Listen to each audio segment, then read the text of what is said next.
Well, there's a very interesting paradox here because I'm sure you picked up from being in China. Internationally, there's this massive reverence for the EYFS. And all countries are really interested in the fact that we have a birth to 5 framework, that we have the characteristics of effective learning, which is an integral part. We value PSCD, physical development, alongside the specific areas which are the more sort of academic aspects of it. So there is this real reverence out there towards EYFS.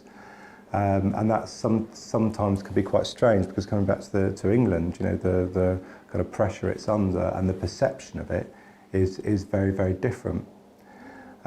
So in terms of where we are nationally, there has been, obviously we're about to hear the results of the consultation on the review of the EYFS.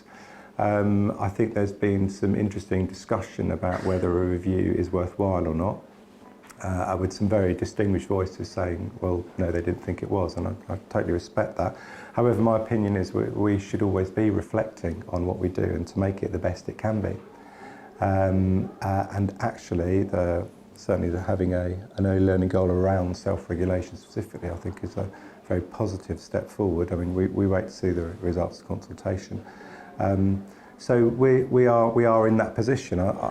I think there are, and always have been, huge tensions in the EYFS.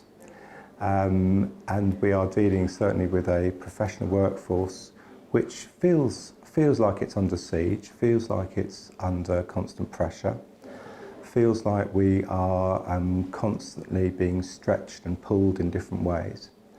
What I'm hoping is things like the EYFS review are an opportunity to have that wider debate and that discussion. And to talk about some things I touched on before about explaining the nature of early years pedagogy, curriculum and assessment, why it's different but connects to the trajectories of children's learning as it goes forward. So I think we are in a state of flux, which I think, to be fair, we are constantly in. I am hoping that over the next couple of years, as the new EYFS beds down, we might have a bit more clarity and certainty and a bit more confidence about what we do. Early years educators should be really confident. They do a massively important job. The interactions and the teaching and the provision that they're involved in has a dramatic impact on children's lives.